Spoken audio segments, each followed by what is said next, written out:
마가복음의 저자는 마가로 알려져 있으며 다른 복음서들과 마찬가지로 예수님께서 하신 일에 대한 신학적 기록입니다.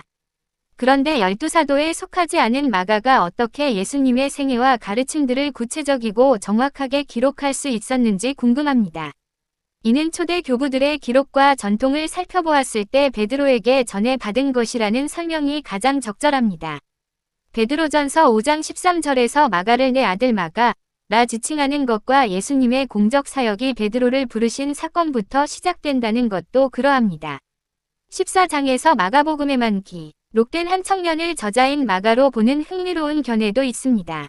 예수님이 체포당하시는 것을 보고 배로 된 호시부를 두르고 따라가다가 무리에게 잡히자 벗은 몸으로 도망갔던 그 청년 말입니다. 물론 이를 증명할 길은 없습니다. 그러나 만약 이 청년이 마가라면 자신의 창피한 과거를 가감없이 적절한 곳에 소개한 변화된 자라고 평가할 수 있을 것입니다.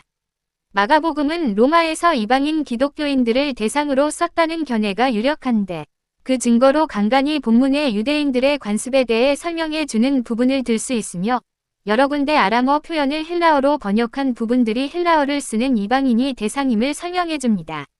예를 들면 달리다굼이라는 아람어를 소녀여 일어나라로 번역해 줍니다.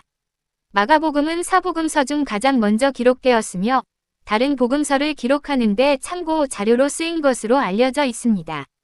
이것을 학자들은 마가복음 우선설이라고 부릅니다. 마가복음은 여러 가지 특징이 있는데 긴 설교보다는 행동 중심으로 복음이 전개되고 있다는 것이 가장 큰 특징입니다. 사건들이 매우 빠르게 진행되며 즉시처럼 신속성을 나타내는 부사들이 자주 사용됩니다.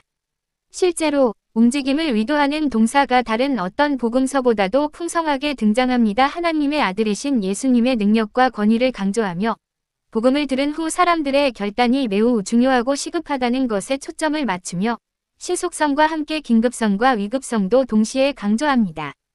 그뿐 아닙니다. 마가복음은 섬김의 최고봉이라 할 수 있는 십자가 사건을 향해 모든 것이 움직여 간다는 특징도 있습니다. 그러나 무엇보다 마가복음의 초점은 제자도입니다. 이방인 기독교인들이 복음의 적대적인 환경에 살다 보니 예수님을 따른다는 것이 무엇을 의미하는지에 대한 제자도의 의미를 새롭게 조명해 드릴 필요가 있었습니다. 마가복음은 하나님의 아들 예수 그리스도의 복음의 시작이라 고 복음서를 열며 예수님이 하나님의 아들이심을 강조합니다. 예수님의 세례 당시 하나님도 그렇게 말씀하셨고 더러운 귀신도 인정했으며 예수님의 죽음을 지켜본 백부장도 그렇게 고백합니다. 이러한 예수님께서 그의 죽음과 부활을 염두에 두고 제자들을 어떻게 가르치시고 돌보신지를 보여줌으로써 당시의 이방인 기독교인들뿐 아니라 우리에게도 하나님의 아들이신 그분의 참 제자가 되도록 도전하는 제자도를 강조합니다. 한 예로 귀신을 내쫓는 권능을 주셨음에도 귀신 들린 아이를 고치지 못하는 제자들을 향해 믿음이 없는 세대라고 질책하시며 마음이 둔해져 깨닫지 못하는 그들의 믿음이 수로보니게 이방 여인의 믿음보다 못하다고 대조시키면서 제자들에게 믿음을 가르치십니다.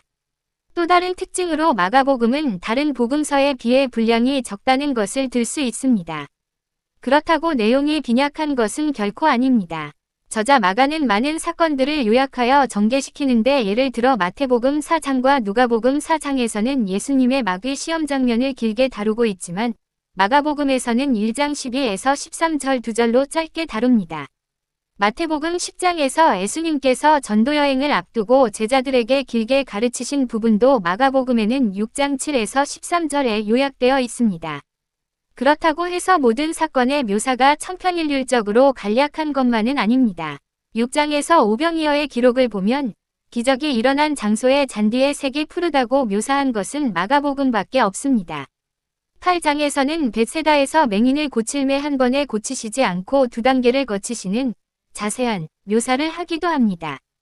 그러나 마가는 전반적으로 인간들을 죄에서 구원하시기 위해 십자가를 향해 움직이시는 예수님의 움직임에 의도적으로 초점을 맞추고 있습니다. 마지막으로 마가복음은 마태복음과 90% 정도가 중복됩니다. 신약을 통독하면서 왜 일이 똑같은 얘기가 계속 나오지? 라고 느꼈다면 애리한 관찰을 한 것입니다. 그러나 내용이 유사할지라도 자세히 들여다보면 차이점이 많다는 사실을 알아야 합니다.